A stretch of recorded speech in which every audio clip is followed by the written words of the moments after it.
Question देखिए, कह रहा what should B minimum value of F. Question, what should B minimum value of x, minimum value of f, what should be minimum value of f that can be applied, that can be applied, that can be applied, that the body of mass m, that the body of mass m does not slide down, of m does not slide down, does not slide down। ठीक है students, question देखिए, कह रहा what should be the minimum value of F, F की ऐसी क्या minimum value होगी so that the body of mass small m does not slide. Okay, मतलब समझिए, देखिए यहाँ पे देखिए स्टूडेंट्स, ये इस तरीके से, ये आपको एक डायग्राम दिया है, एक अच्छा क्वेश्चन है, सोचने वाला क्वेश्चन है, जो कि आपको फ्री बॉडी डायग्राम से पता चलेगा अभी। ये एक ब्लॉक इस तरीके से, एक ब्लॉक है आपका छोटा वाला, ओहो भाई ब्लॉक बन जा ठीक से, रुक जाओ एक सेकेंड, ये आपका ग्राउंड है इस तरीके से, और ध्यान दीजिए ज़रा, यहाँ पे देखिए ये इस तरीके का ब्लॉक है, करेक्ट, और उसके बाद एक और ब्लॉक है यहाँ पर, और ये ब्लॉक इसमें चिपक गया है। कैसे चिपक गया है? ऐसे ही नहीं चिपक गया बेवजह, अभी देखो जरा पता चलेगा, रुक जाओ। यहाँ से फोर्स लगा के रखा गया है, यहाँ से क्या लगा के रखा गया है? फोर्स लगा के रखा गया है, और सवाल यही, what should B minimum value of force, minimum value of force कितनी लगाएं, मतलब आप इसको इस तरीके से समझ सकते हो, ध्यान से चेक करिए। अब आप समझो, मान लो कि कोई ऑब्जेक्ट है, या आप इसको इस तरीके से देख लो ना, ये देखो ये है, अभी तो हाथ से गिर जा रहा है, अब समझ गए, जब इसको तेजी से लेके ऐसे आगे चलोगे, समझने वाली बात है भाई। अब भरोसा नहीं है तो एक कागज ऐसे हाथ में ले लो, पहले ऐसा कागज एक, खूब तेज दौड़ो, या अपने स्कूटर पे बैठ जाओ। जब आप स्कूटर पे, अभी तो मैंने इसको पकड़ के रखा है, स्कूटर पे बैठ जाओगे, फिर आप इसको छोड़ दोगे ना, तब भी इसमें चिपका रहेगा। अब कुछ लोग बोलेंगे हवा की वजह से, हवा नहीं होती ना तब भी चिपका रहता है, आप टेंशन मत लो। कुछ लोग सोचेंगे एयर एयर का प्रेशर आ रहा है, ऐसे उसने उसको रोक के रखा है, अरे एयर प्रेशर को आप नेग्लेक्ट कर दो, अभी एयर नहीं है, तब भी चिपक जाएगा। वो एग्जांपल आप यहाँ से देख सकते हो। ठीक, देखो ये ब्लॉक को आपने पीछे से फोर्स लगाया ऐसा, और ये ब्लॉक इसमें चिपक गया है, क्यों? अभी फ्री बॉडी डायग्राम बनाएंगे तो आपको क्लियर होगा। ध्यान से सुनिए, पहले क्वेश्चन पूरा कंप्लीट करने दीजिए। इसका मास है बच्चों 3m, ठीक, और इस ब्लॉक का मास है आपका क्या? स्मॉल m, ठीक, और सरफेस कैसा है? स्मूथ, ठीक, और इन दोनों सरफेस के बीच में जो कोफिशिएंट ऑफ फ्रिक्शन है म्यू आपको दिया हुआ है, ठीक। अब आपको ध्यान से चेक करना है, उसने पूछा कि मिनिमम कितना फोर्स लगाएं कि ब्लॉक स्लाइड नहीं करे, ब्लॉक स्लाइड नहीं करे, तो एक काम करो ना, फ्री बॉडी डायग्राम बनाओ। तो बच्चों ध्यान से चेक करो, फ्री बॉडी डायग्राम अगर आप बनाओगे तो कैसा आपको दिखाई पड़ेगा। यहाँ से देखिए, इस ब्लॉक को जब आप पकड़ के बाहर लेके आओगे, आ जाओ भाई, इस ब्लॉक को आपने पकड़ के बाहर लाया, ध्यान से सुनना, यहां पर बच्चों फोर्स लगाया F, यस सर, इसका मास कितना है? 3m, वेट कहां लगेगा? नीचे, यस सर, वेट कहां लगेगा? नीचे, यस सर। अब ध्यान से सुनिएगा बच्चों, ध्यान से, खास बात यह है कि ग्राउंड ने इसको नॉर्मल दिया n, ग्राउंड ने इसको नॉर्मल कितना दिया? n, यस सर, ये बात समझ में आती, लेकिन ध्यान से सुनो, दूसरे वाले ब्लॉक की कहानी भी तो चलाओ, दूसरे वाले ब्लॉक की कहानी भी तो देखो। इसका मास कितना है आपका? m है, ठीक, इसका वेट कितना लगेगा? mg, डाउनवर्ड डायरेक्शन में, सही है, तो इसका वेट आपने ले लिया कहां? डाउनवर्ड डायरेक्शन में, कितना? mg, थोड़ा समझिएगा। अब इस वाले ब्लॉक पे बच्चों नीचे से तो कोई सपोर्ट है नहीं, तो नीचे से कोई नॉर्मल नहीं मिलेगा, लेकिन मतलब नीचे कोई कांटेक्ट है नहीं, लेकिन इन दोनों का यहां पर तो कांटेक्ट है, यहां पर तो कांटेक्ट है, और जहां भी कांटेक्ट होगा फ्रिक्शनल फोर्स और आपका नॉर्मल वहां आ सकता है, यानी कि यहां पर दो फोर्स आपको दिखाई दे सकते हैं। कौन से? एक तो फ्रिक्शनल फोर्स और दूसरा नॉर्मल वाला फोर्स, ये कांटेक्ट फोर्स है आपके, ठीक। यहां सरफेस रफ है इसलिए हमने नॉर्मल लिया, लेकिन फ्रिक्शनल फोर्स यहां पर नहीं लिया, ठीक, बट यहां हम दोनों ही लेंगे। तो सबसे पहले देखो जरा, इस ब्लॉक ने इसको नॉर्मल दिया कैसे? पहले इसने इसको दिया मान लो ऐसा n1, ठीक, तो ये भी इसको पलट के देगा कैसा? n1, ऐसे लगा देते हैं, या ऐसे लगा दो आप n1, ठीक, ओके। नाउ अब ध्यान से चेक करो फ्रिक्शनल फोर्स की बात, तो ब्लॉक कहां गिरना चाहता है? नीचे। सोचो सोचो इस ब्लॉक के बारे में सोचो भाई, अगर यहाँ फ्रिक्शन नहीं होता, ठीक, तो ये ब्लॉक कहां गिर जाता? नीचे। लेकिन इसको किसने रोक के रखा है? फ्रिक्शन ने। तो इस ब्लॉक पे फ्रिक्शन ऊपर लगेगा, ये सोचने का तरीका है। इस ब्लॉक पे फ्रिक्शन कहां लगेगा? ऊपर, ठीक। इस ब्लॉक पे फ्रिक्शनल फोर्स कहां लगेगा आपका?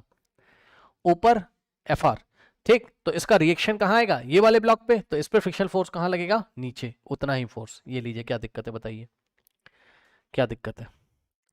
ठीक, तो ये सारी चीजें हो गई। नाउ अब आप ध्यान से चेक करो बच्चों यहां पर, अब ये वाला ब्लॉक स्लिप नहीं करना चाहिए, तो ये वाला ब्लॉक नहीं स्लिप करने की क्या कंडीशन है? सोचो। अच्छा एक चीज और, अब आप सोच रहे थे ना, क्या कि ये वाले ब्लॉक को चला कौन रहा है? तो ध्यान से चेक करो, ये वाले ब्लॉक को चलाने के लिए नॉर्मल N1 जिम्मेदार है। N1 फोर्स इस पे फ्री बॉडी डायग्राम में दिख रहा है, N1 इसको आगे लेके जा रहा है, ठीक। और इस ब्लॉक को रोक के किसने रखा हुआ है? फ्रिक्शनल फोर्स ने, इसलिए गिर नहीं रहे हैं, ठीक है ना। चेक कर लो ना भाई, mg इसको कहाँ खींचना चाहता है? नीचे, और फ्रिक्शनल फोर्स ने इसको रोक के रखा हुआ है, ठीक। बस अब बना लीजिए इक्वेशन, आंसर आ जाएगा आपका। आपको क्या निकालना है? f का वैल्यू, मतलब ये फोर्स मिनिमम कितना लगा दें हम, ये फोर्स कितना लगा दें मिनिमम, कि हमको, मतलब ये ब्लॉक स्लाइड नहीं करना चाहिए। ये फोर्स की वैल्यू क्या मिनिमम होनी चाहिए कि ये ब्लॉक स्लाइड नहीं करना चाहिए, ठीक है स्टूडेंट्स। तो चलिए बनाइए, यहाँ पर क्या हो जाएगा। अब देखो जरा, अब मान लो कि ये दोनों ब्लॉक ए एस्केलेशन से आगे चल रहे हैं, भाई दोनों एक साथ ज्वाइंट है, तो आगे पूरे सिस्टम का एस्केलेशन ए मान लीजिए, ठीक। तो इस पूरे सिस्टम का एस्केलेशन कितना है? ए, मतलब ये भी ए एस्केलेशन से आगे जा रहा है, मोशन का क्वेश्चन है ये, और ये भी ए एस्केलेशन से आगे जा रहा है, सही है। तो इसकी इक्वेशन क्या बनेगी? यहाँ हम एक काम करते हैं, पहले वर्टिकल वाले देख लेते हैं, है ना, पहले हम वर्टिकल वाले देख लेते हैं। तो यहाँ से देखो जरा, इस ब्लॉक के लिए चलो बनाओ पहले, ठीक है। इस ब्लॉक के लिए क्या बनाओगे बताओ? F R is equals to क्या हो जाएगा? एम इंटू जी। चेक कर लो, ये जो फ्रिक्शनल फोर्स है ये एम जी के इक्वल है, और फ्रिक्शनल फोर्स कितना होता है? म्यू इंटू एन, ठीक। फ्रिक्शनल फोर्स कितना होगा? म्यू इंटू एन, ठीक है ना, म्यू इंटू एन। तो इसकी जगह हमने क्या रखा? Mu into N is equals to M G, correct, okay. ये हो गया आपका। अब हम एक काम कर सकते हैं, इसको आप बना के इस तरीके से छोड़ दीजिए, ठीक है ना। अच्छा हाँ, एक गड़बड़ हो रही है, फ्रिक्शनल फोर्स कहाँ है? ये दोनों सरफेस के बीच में है ना, तो नॉर्मल आप कौन सा यूज करोगे? ग्राउंड वाला नहीं, नॉर्मल आप कौन सा यूज करोगे? N1 वाला, जो इन दोनों सरफेस के बीच में था। तो यहाँ पे आप N1 कर लीजिए इस तरीके से, ठीक। तो ये हो गया N1, एक तो ये हमको ध्यान देना है। इसके बाद यहाँ से अब कोई और इक्वेशन तो बनेगी नहीं, इसको बना के ऐसे ही छोड़ दो आप, ठीक। हाँ एक और बनेगी, वो हम बाद में बनाएंगे, हॉरिजॉन्टल वाली, अभी हम वर्टिकल वाली बना रहे हैं। अब इसकी वर्टिकल वाली इक्वेशन क्या बनेगी? ये जो n है, n किसके इक्वल हो जाएगा? n किसके इक्वल हो जाएगा बच्चों? यहाँ पर n हो जाएगा 3mg। चेक कर लो, 3m इसका मास था, तो वेट कितना लगेगा? 3mg, 3mg और प्लस क्या हो जाएगा? Fr, प्लस हो जाएगा क्या? Fr। सबसे इंपॉर्टेंट खास बात यह है कि जब आप Fr का फॉर्मुला लगाओगे म्यू इंटू एन, तो आपको चेक करना है नॉर्मल कौन सा लेना है। नॉर्मल वो वाला लेना है जहां पे सरफेस कांटेक्ट में है। तो ये दोनों सरफेस यहाँ कांटेक्ट में थे, और यहाँ नॉर्मल आपने कितना माना है? N1 N1, ठीक। सो इस नॉर्मल ने बैलेंस किया है किसको? CMG और FR को। अब FR की वैल्यू यहाँ रख दीजिए, FR कितना आपका? FR कितना है? म्यू N1, है ना। यहाँ से आ जाएगा N is equals to 3mg और plus mu N1, mu into N1, ठीक। इसको बना लो इक्वेशन नंबर 2, अभी देखा जाएगा कि क्या होता है ना। दो इक्वेशंस बन गई आपके पास, ठीक है स्टूडेंट्स। नाउ अब ध्यान से चेक करिए, ठीक। हॉरिजॉन्टल में हमने इक्वेशन बना ली, अगर इसकी कोई जरूरत पड़ेगी तो हम यूज करेंगे, नहीं तो छोड़ देंगे।